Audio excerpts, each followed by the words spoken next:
Good morning, welcome back to Black Bear Forge. Today I thought we would just take a look at a fairly simple element that could be used lots of different places in your blacksmithing work. And that element is simply going to be a slit and drifted hole. I'm going to take this piece of 1/2 by 1 inch bar stock. That's about 13 millimeters by 25 millimeter bar stock. I'm going to slit it and drift it for a 1 1/4 inch hole. Now that's something that machinists can't take this bar stock and put a 1 1/4 inch hole in a 1 inch wide piece of bar stock.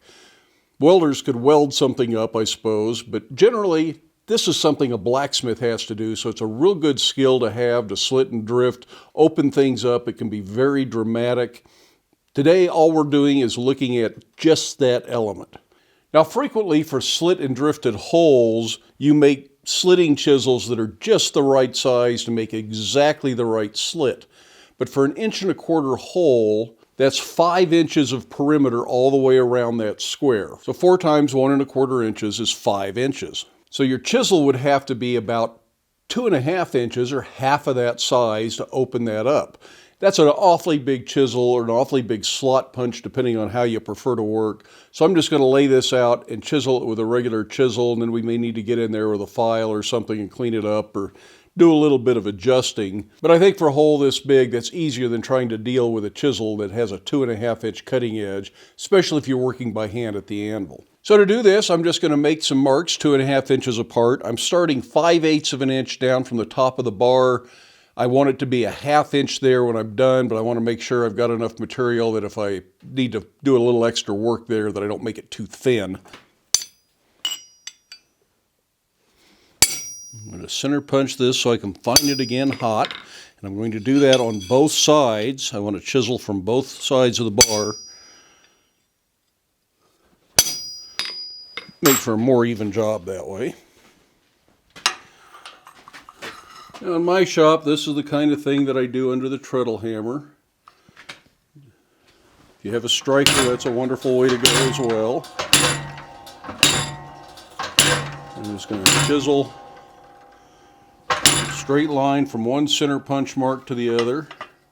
And I'm going to go to the back side and do the same thing.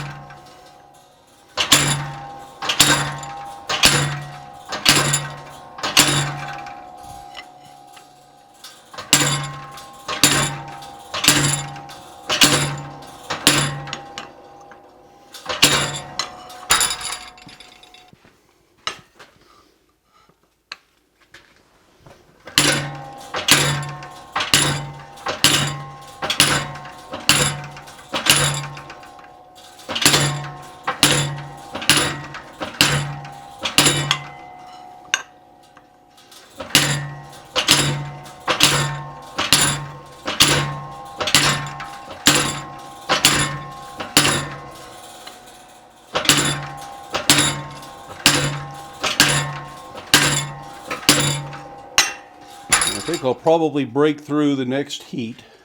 So I'll put my soft block on there to cut into. So there's a pretty good chance I'll break through on this heat.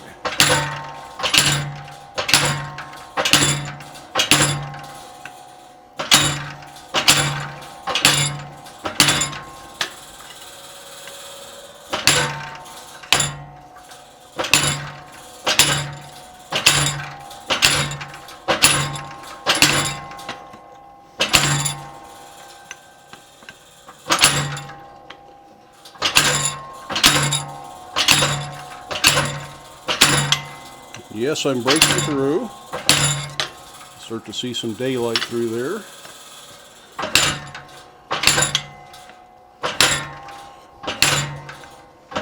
I'm working on the edges of the cut a little bit here to try and trim some of the rat out.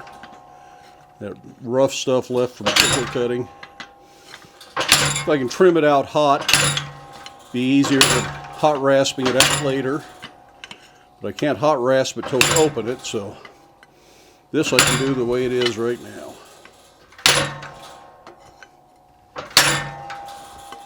There's that bit of rag.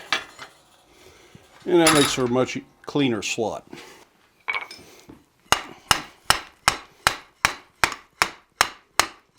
actually going to open this up by upsetting it.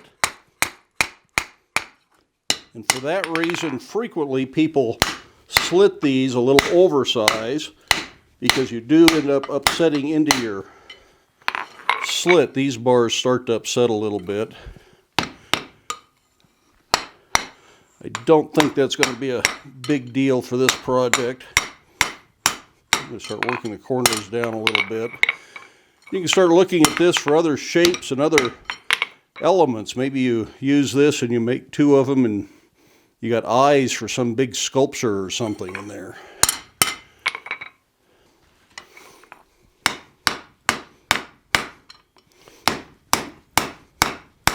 Now we don't go to a drift or anything like that at this stage,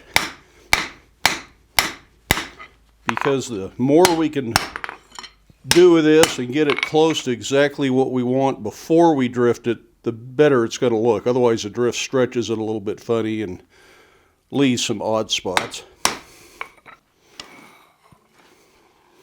And really driving it down on the anvil like this is a very good way to get this to open up and spread. Now that that starts to be a little bit rounder, we can go over the horn a little bit. And that allows me to knock this corner down. Remember, I'm going to want that to be a square corner when I'm done. So I'm just getting rid of the excess material and working it back in now. And now that that's essentially round, we can actually start squaring. I'm putting the square on the diamond. I don't think I've mentioned that previously.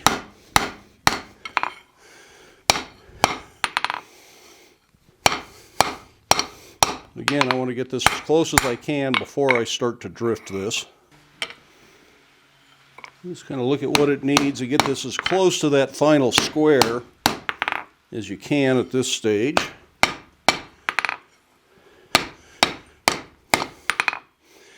And at some point you realize that you're probably making it worse instead of better. So I think we're ready to drift that. And one of the reasons I'm going with 1¼ is because I have an 1¼ drift that fits my 1¼ hardy hole.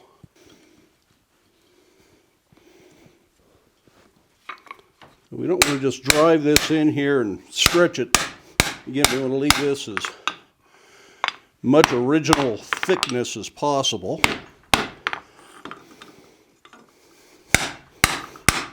So continue to work this with your hammer at the anvil while you drift.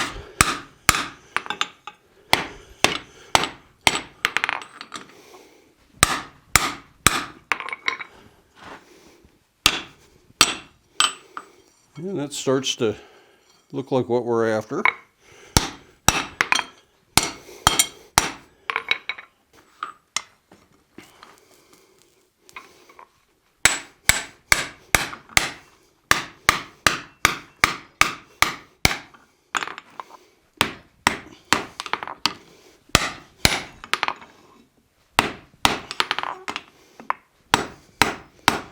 It's a matter of back and forth until you decide you like it.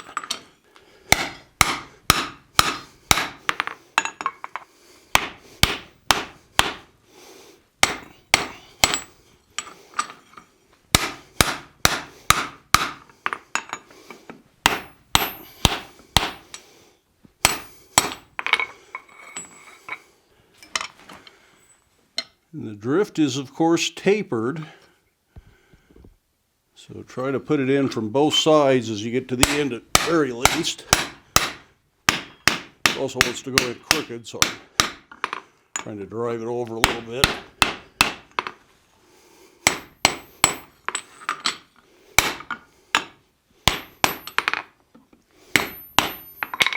I think in an ideal world, you end up with a 1/2 inch square around the perimeter here, because this started off as 1 inch wide, and that would be exactly half.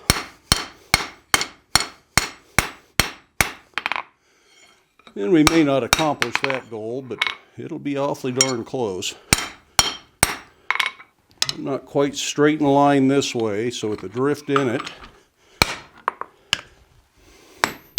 I should be able to fix that pretty simply.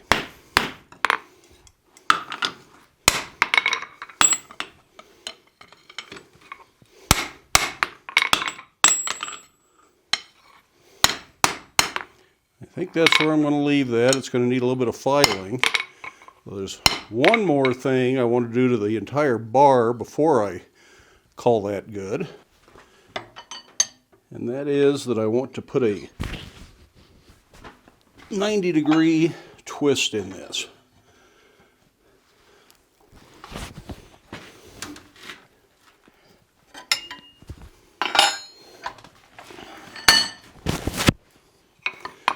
My hope by doing that is that I can create the illusion that this is actually slit out of a 1/2 inch wide bar on the edge like that.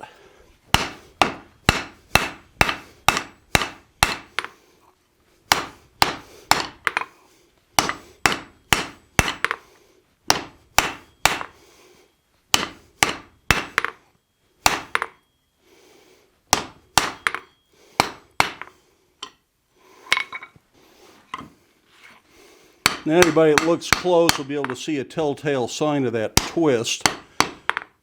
But at a distance, or anybody that doesn't know what they're looking at, might not be able to see that. So we will just see what it looks like.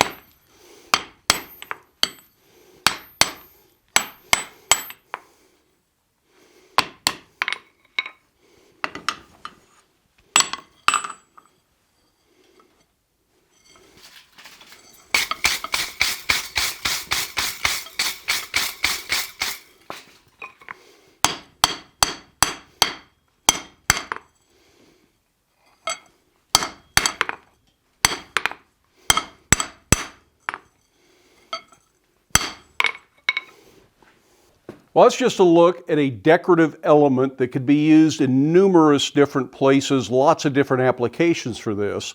And while I have a very specific application in mind for what I'm going to do with this element, it's going to need a few more things to add to it. I'm not going to share that with you right now because I'd like to know, what would you do with an element like this? Do you have a project in mind, some sort of an ornamental thing, something functional, maybe even a hook of some sort? Or you think this would just really add that extra little visual interest to whatever it is you're working on. So I'd love to hear from you down in the comments section what you think this could be used for, and maybe even what kind of project you might like to see me use it in. Although, like I say, I already have that project in mind. It's going to take at least 3 or 4 more videos to complete that project. I probably won't share what that is in the next video because we're going to be working on some more elements that could be used singularly or together for lots of different types of projects. So I probably won't let the cat out of the bag what I'm going to do with this then, but after that I'll probably tell you, because some of the parts it's going to be very obvious what they're going to do once we start getting to the pieces that go with this. But there'll be some traditional joinery involved, some upset square corners, some forge welding, lots of interesting things to learn if you want to stick around for the entire series of 3, 4, 5, maybe 6, probably won't be 6 videos. I do hope you enjoyed this video. Give it a thumbs up if you did. If you haven't done so already, I would love it if you hit that subscribe button down there. Ring the bell next to the subscribe button if you'd like to be notified when I make new videos. Stick around, watch a few of the other videos, share the videos with your friends. But then by all means, make time in your day to get out to your shop. Make something, but stay safe. Wear your safety glasses. We'll see you for the next one.